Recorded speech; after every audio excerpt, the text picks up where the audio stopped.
I wonder how you read The Yellow Wind 30 years later. Do you read it with more hope or less hope than 30 years ago?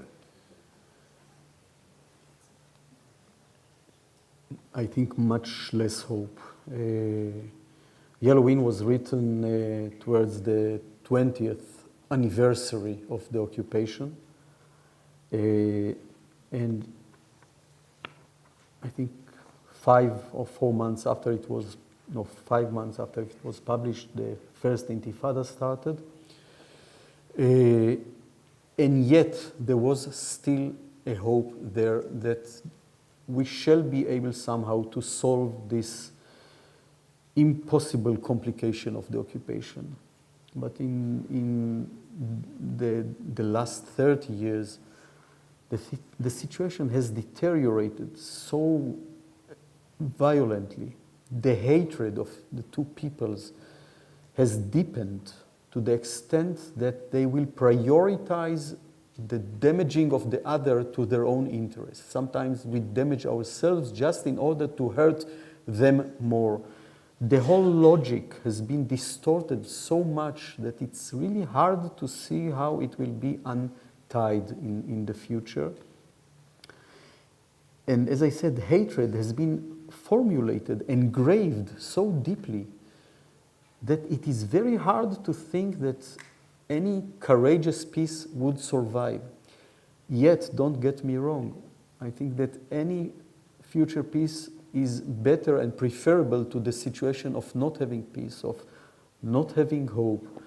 There is, you know, when I talk with people from the right wing, they tell me, why are you so worried? There is a kind of a status quo that has been achieved that is violated from time to time by eruptions, by this mini war or another mini war in Gaza. I'm not sure that the Gazatians are thinking of it as a mini war.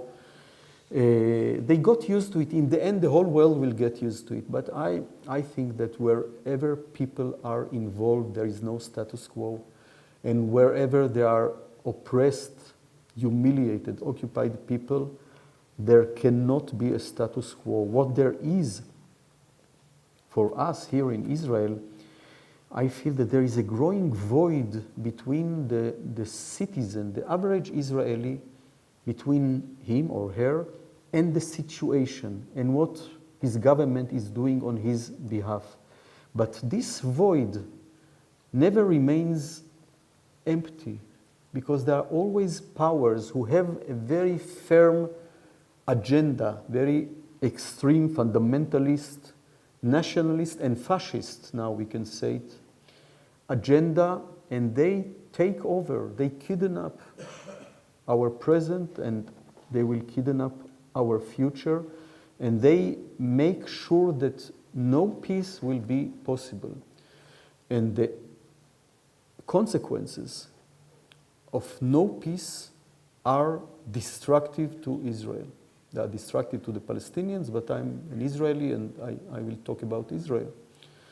I'll just give one major aspect, and this is the power of democracy. We all feel the deterioration of the democracy here in Israel and the constant weakening of the democracy.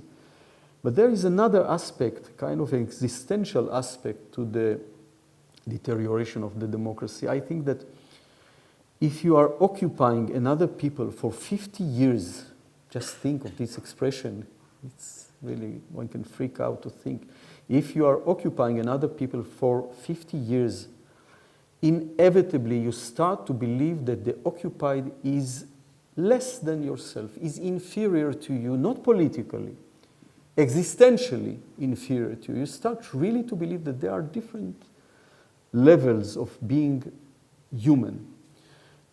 This is really a major turn or development in the collapse of the democratic idea, because the democracy is based on a very deep rule that everyone are equal. Everyone is equal. No matter what you are, you can be black, white, homosexual, straight, man, woman, everyone is alike, is equal to each other and has equal options. Not all of us are able to fulfill our option.